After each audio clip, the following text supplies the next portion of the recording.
You're listening to the Orisha Wisdom Podcast, Session 14.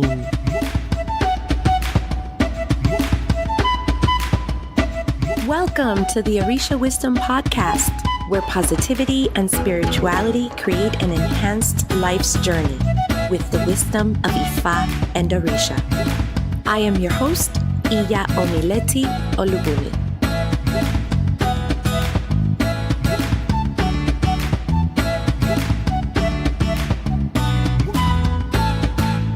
Welcome to the Orisha Wisdom Podcast.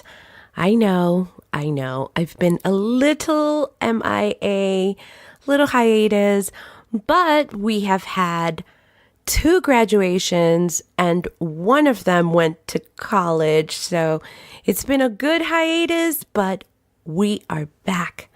And there are many, many wonderful episodes that are coming up, and I cannot wait to share them with you. Today's episode is all about a key ingredient to anyone's success when they're coming over to our faith. So this episode is called Just Wait. So with that, let's get started. You are new. You are excited. You just found out that there is this whole spiritual world about Orisha. And of course, you go out and buy 20 books. You join 200 Facebook groups. You follow 100 priests on Instagram. You lost count on how many videos you have seen about Orisha, initiation, experiences, drummings, and anything else that you can get your hands on YouTube. You are following and avidly reading 35 blogs about Orisha and initiating and anything that has to do with Ifa or the Orisha faith. And you are following some forums that you don't even dare to share with others, as that is your secret weapon. So now you have found 2 priests and you picked one. And you get a reading, and you really like him or her, and your reading went in one of 2 ways. Number 1, you are special. Orisha loves you, and you were meant to be here. And that is why you need to have ilekes on like yesterday. And you need warriors right now after an ebo that needs to be done. And you must get this in order to secure everything that you need spiritually and for success in your life. And you have to do this right now. Or you fall into category number 2. You are really messed up. Oh my God. They are even surprised that you're still alive. You've had so much bad juju in this lifetime that they're surprised you are breathing, and you have to do all these things. And after you finish all these ebos, you will need to receive warriors, elekes, and olokun to really, really help you in your life. And you need this right now. Have you noticed a pattern? You need this right now. Actually, since yesterday. Now, no matter if you went into 1 and 2, you are excited. You're really, really excited. And you are like, number 1, yes, I knew that I had to be here. I am special. And this is why I have to come up with the, $121 or the $500 for this, or whatever the amount is in order for me to get ilekes or this ceremony. Or you're number 2. Oh my God, I am in trouble. I better come up with the $121 and the $500 for this initiation or ceremony. And if not, I am going to die. I am here to tell you that I'm not negating anything from that reading. However, in most cases, actually like 98.999 of the time, nothing really is that urgent. And you can afford to apply this ninja tip. Wait. WAIT, wait. So before you turn off this episode and are like, yeah, I can't wait. I have to do this right now or else. Listen, just hear me out. I'm not saying that you will not be needing those ceremonies or Orisha initiations. Not at all. That's not what I'm saying.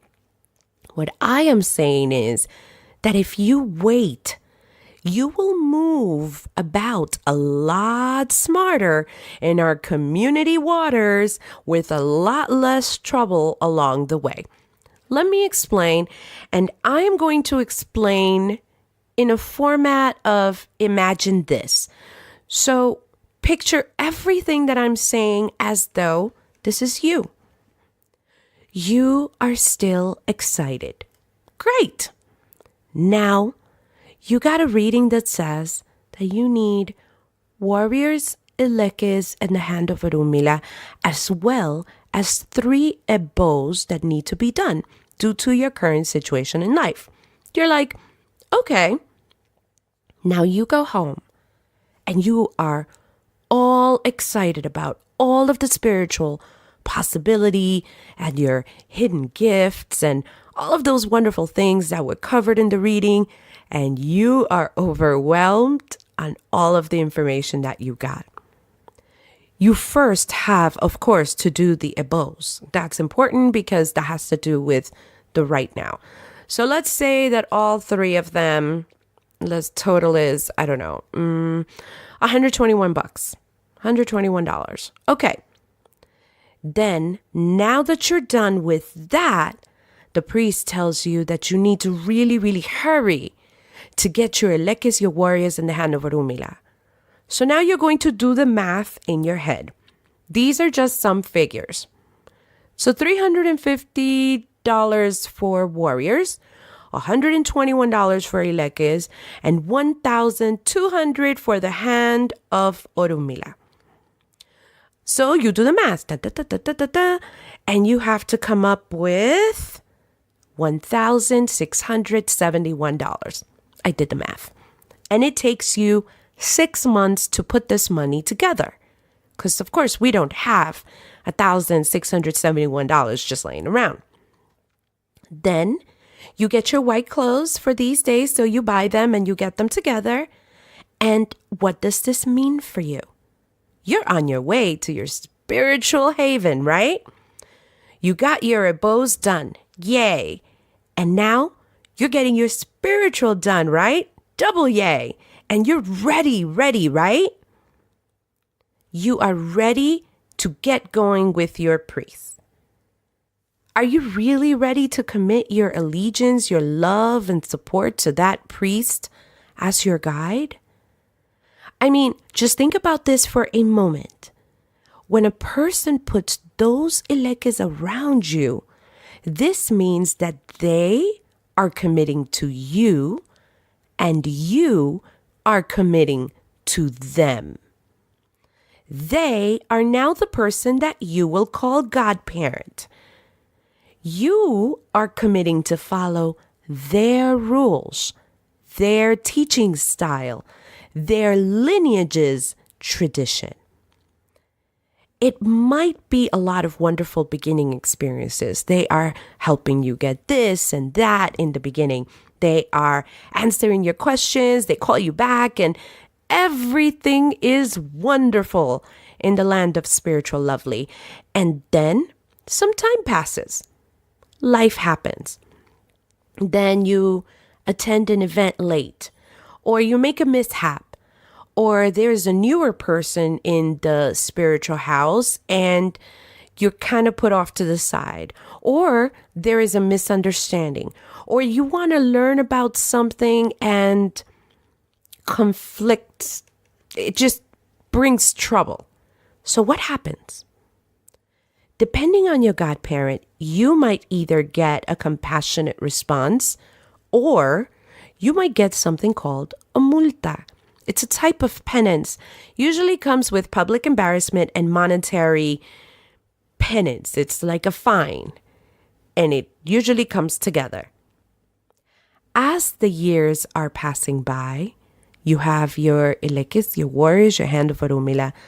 Now you need ibejis because you need some stability and you need some happiness and you need help in the finances department. So you save and you have, I don't know, let's say that they ask for $800 for this to happen. So you finally have the money.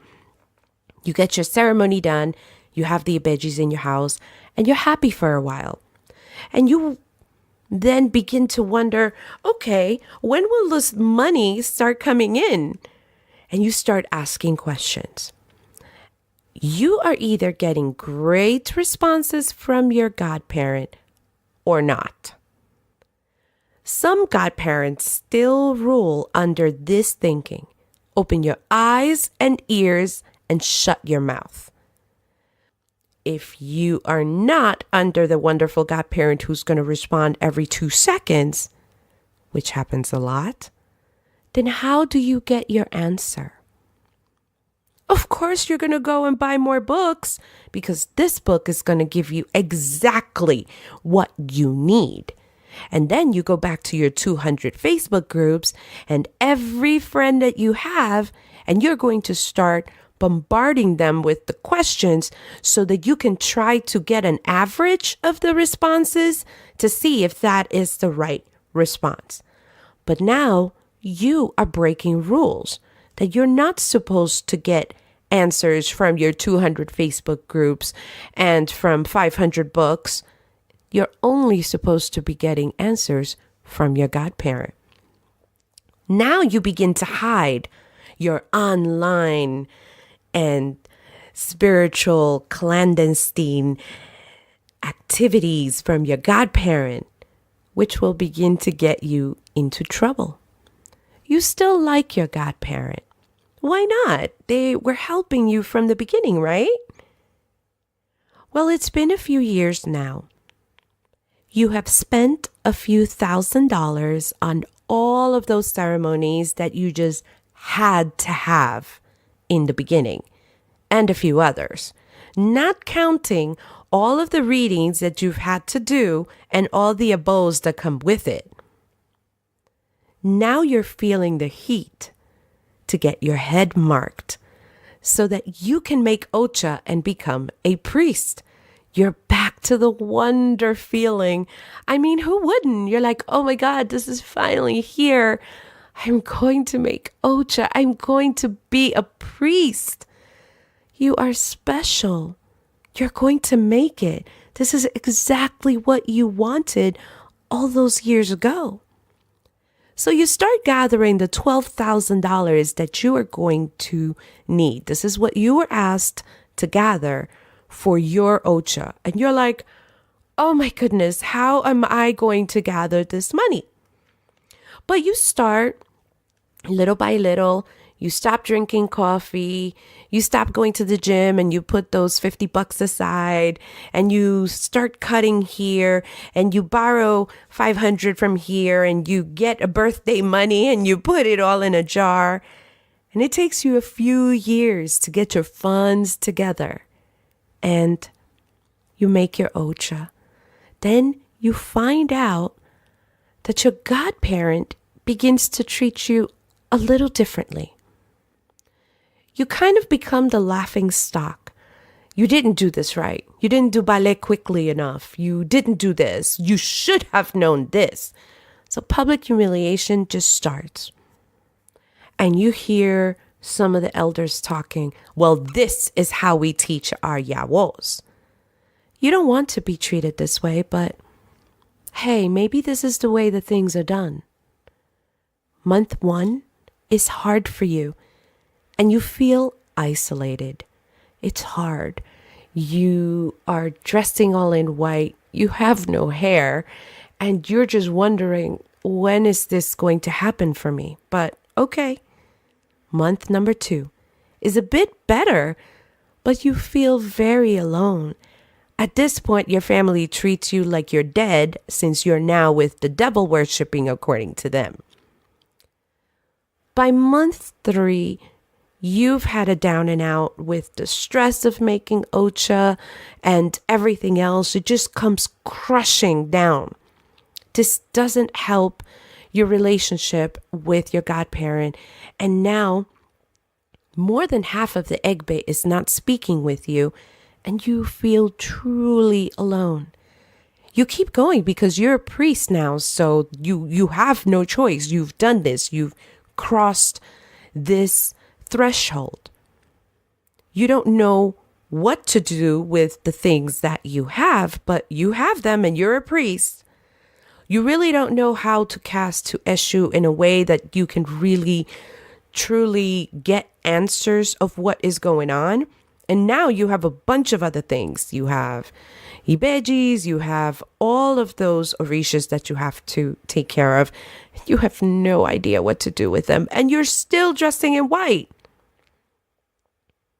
You go about on a late afternoon, and someone crosses their arms to you and says, Yawo. And you're so happy that someone knows that you know what you're into and doesn't treat you like you have the plague. Come to find out that you and this person, they know the same godparent. Let's say it's a she so that I don't keep saying you and this person. So godparent used to be her godparent as well. And then you begin to chat about your experiences.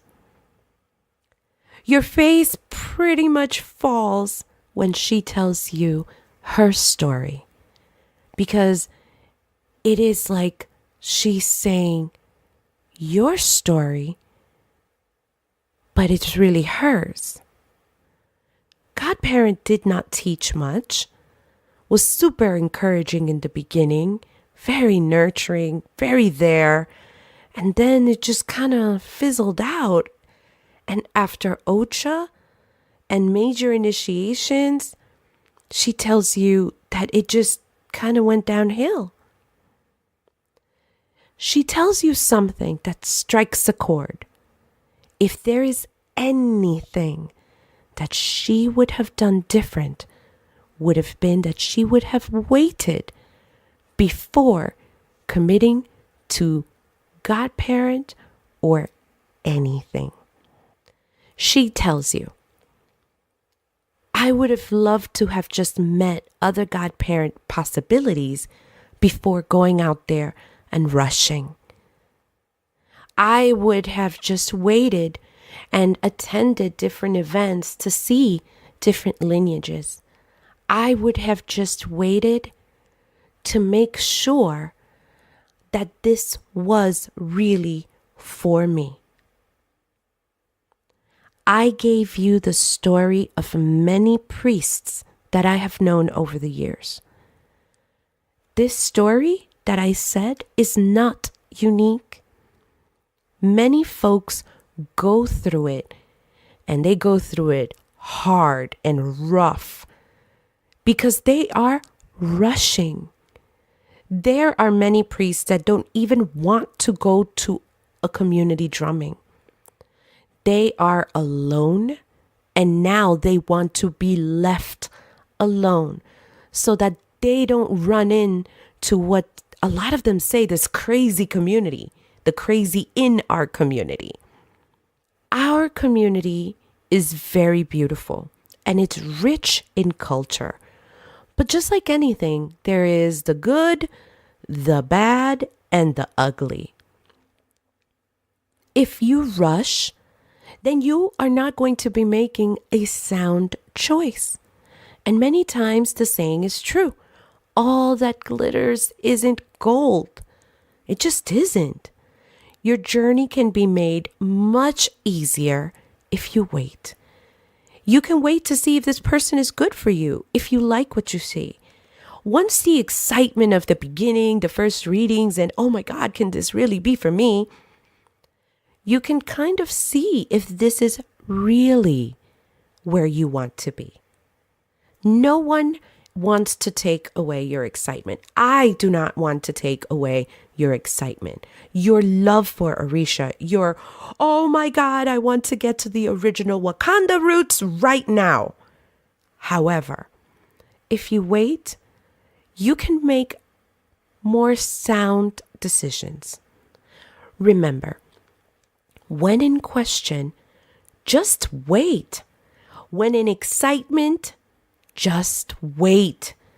And especially when pressured, just wait.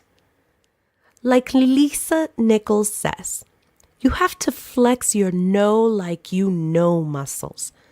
You have to be sure beyond a shadow of a doubt that this is it.